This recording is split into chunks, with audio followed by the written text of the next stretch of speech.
جنت کا بیان ہے۔ جنت ایک مکان ہے اللہ تعالیٰ نے ایمان والوں کے لیے بنایا ہے۔ اس میں وہ نعمتیں مہیا ہے کہ جن کو نہ آنکھوں نے دیکھا نہ کانوں نے سنا، کسی آدمی کے دل پر اس کا خطرہ گزرا، یعنی انسان اس کے بارے میں سوچ نہیں سکتا۔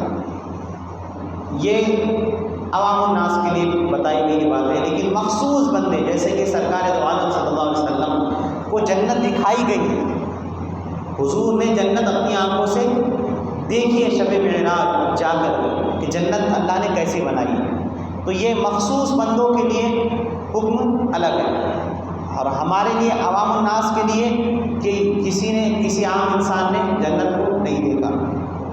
جو کوئی مثال اس کی تعریف میں دی جائے سمجھانے کے لیے ہے، ورنہ دنیا کی اعلیٰ سے اعلیٰ شے کو بھی جنت کی کسی چیز کے ساتھ کچھ مناسبت نہیں۔ وہاں کی کوئی عورت اگر دنیا کی طرف جھانکے تو زمین سے آسمان تک روشن ہو جائے، یعنی جنتی خاتون اگر جنت سے جھانکے تو فرماتے ہیں کہ دنیا زمین و آسمان سب اس کے نور سے روشن ہو جائے، اور خوشبو سے پوری کائنات بھر جائے۔ اسی طریقے سے فرماتے ہیں کہ چاند سورج کی روشنی جاتی رہے اتنی روشن، اور اس کا دوپٹہ دنیا اور دنیا کی تمام چیزوں سے بہتر ہے۔ اور ایک روایت میں یوں ہے کہ اگر حور اپنی ہتھیلی زمین و آسمان کے درمیان نکالے تو اس کے حسن کی وجہ سے مخلوق فتنے میں پڑ جائے، اور اگر دوپٹہ ظاہر کر دے تو اس کی خوبصورتی کے آگے سورج ایسا ہو جائے جیسے سورج کے آگے چراغ، یعنی اس کے دوپٹے کے آگے سورج کی یہ حیثیت ہو جائے گی جیسے ابھی سورج کے سامنے چراغ کی حیثیت ہو۔ سورج چمک رہا ہو 12 بجے دن میں، سورج پوری آب و تاب کے ساتھ چمک رہا ہو، اور اس کے سامنے چراغ جلا دیا جائے، اتنی حیثیت ہے چراغ کی نہیں۔ تو وہی سورج کی حیثیت جنتی خواتین کے دوپٹے کی ہے کہ یہ اس کی چمک ہے۔ آگے فرماتے ہیں کہ اور اگر جنت کی کوئی ناخون بھر چیز دنیا میں ظاہر ہو جائے تو تمام آفتاب و زمین اس سے آراستہ ہو جائے، یعنی دنیا جنت کی ناخن بھر چیز بھی اگر زمین میں اتار دی جائے تو آسمان زمین اس سے سجا دیے جائے۔ سبحان اللہ۔ آگے فرماتے ہیں اور اگر جنتی کا کنگن ظاہر ہو تو سورج کی روشنی مٹ جائے، جیسے آفتاب و ستاروں کی روشنی، جیسے کہ سورج نکلتا ہے تو چاروں ستاروں کی روشنی ماند پڑ جاتی ہے، اسی طریقے سے جنتی کا کنگن اگر آ جائے تو سورج کی روشنی مثل ستاروں کے ختم ہو جائے گی۔ جنت کی اتنی جگہ جس میں کوڑا رکھ سکیں، جنت کی اتنی جگہ جس میں کوڑا رکھ سکے دنیا اور دنیا کی تمام چیزوں سے بہتر ہے۔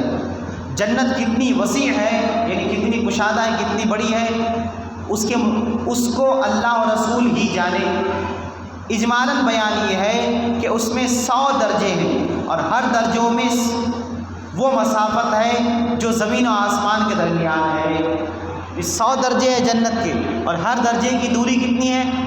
اتنی دوری ہے جتنی زمین سے لے کے آسمان تک ہے، اور ہر 2 درجوں میں وہ مسافت ہے جو زمین و آسمان کے درمیان ہے۔ اب رہا اس درجے کی مسافت، یعنی یہ تو دوری ہو گئی، اب اس کی تھکنیس کتنی ہے، اب وہ کتنی پھیلی ہے، اس کی مسافت کے متعلق فرماتے ہیں کہ راوی فرماتے ہیں صاحب بہار شریعت علامہ امجد علی اعظمی صاحب فرماتے ہیں کہ ایسی کوئی روایت میری نظر سے نہیں گزری کہ وہ کتنی وسیع ہے، یعنی اللہ اور رسول ہی جانے کی کتنی وسیع ہے۔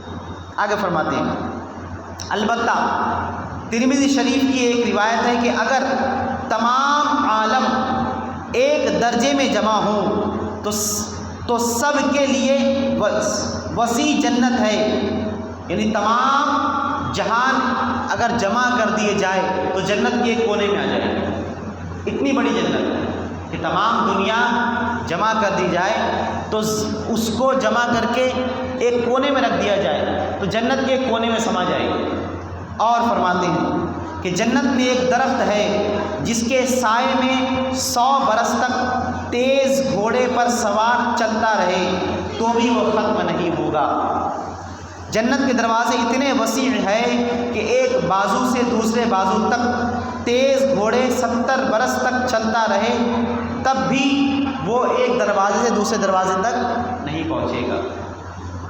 لیکن پھر بھی فرماتے ہیں کہ جب جنتی جنت میں جائیں گے اپنا اپنا حساب دے کر، تو اس قدر کثیر جنتی ہوں گے، یعنی اس قدر بھیڑ ہوگی جنتیوں کی کہ ایک دوسرے سے ان کے مونڈے ٹکرائیں گے، اور ازدحام بھیڑ کی وجہ سے ان کے مونڈے جو ہے چھل جائیں گے۔ آگے فرماتے ہیں اور اس قدر کثرت ہوگی جنتیوں کی کہ جنت کے جو دروازے ہیں دونوں دروازے وہ چرچرائیں گے۔ اب ظاہر سی بات ہے اگر ایک دروازہ ہے اور 3-4 افراد ایک ساتھ دروازے میں گزریں گے تو دروازے سے ٹکرائیں گے تو دروازے سے آواز آئے گی۔ لیکن اب یہ جنت کے دروازے کی مسافت بتائی گئی 70 برس سے زیادہ دوری دونوں دروازوں کے درمیان کی ہے، لیکن پھر بھی جب جنتی جائیں گے، انٹر ہوں گے، جنت میں داخل ہوں گے جنت کے دروازے سے، تو اس قدر جائیں گے، اس قدر کثرت کے ساتھ جنتی جائیں گے کہ جنت کے دروازے چرچرائیں گے۔ آگے فرماتے ہیں کہ اس میں اس قسم کے جواہر موجود ہے، جواہر کے محل ہیں، ایسے صاف و شفاف کہ اندر کا حصہ باہر سے اور باہر کا حصہ اندر سے دکھائی دیتا ہے۔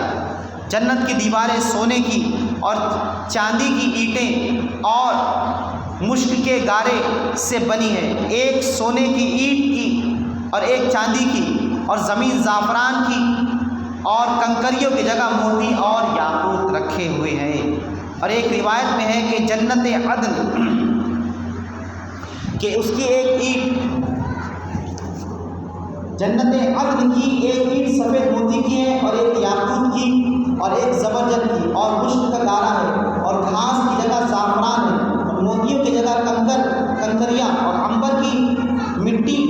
جنت میں ایک ایک موتی کا خیمہ ہوگا جس کی بلندی 60 میل ہوگی۔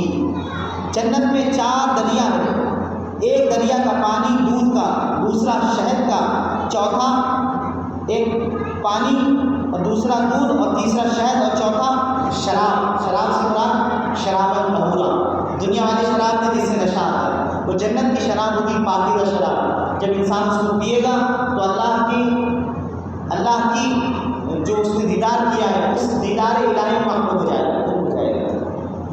آگے فرماتے ہیں کہ شراب کی نہریں، ان سے نہریں نکل کر ہر ایک کے مکان میں جا رہی ہوگی، یعنی جتنے جنتی ہیں تمام جنتیوں کے مکان میں وہ 4 نہریں گزر رہی ہوگی۔ یہ اللہ تعالیٰ نے جنتیوں کے لیے انتظامات فرمائے ہیں، اور بھی روایت انشاءاللہ اسے کل سماعت فرمائیں۔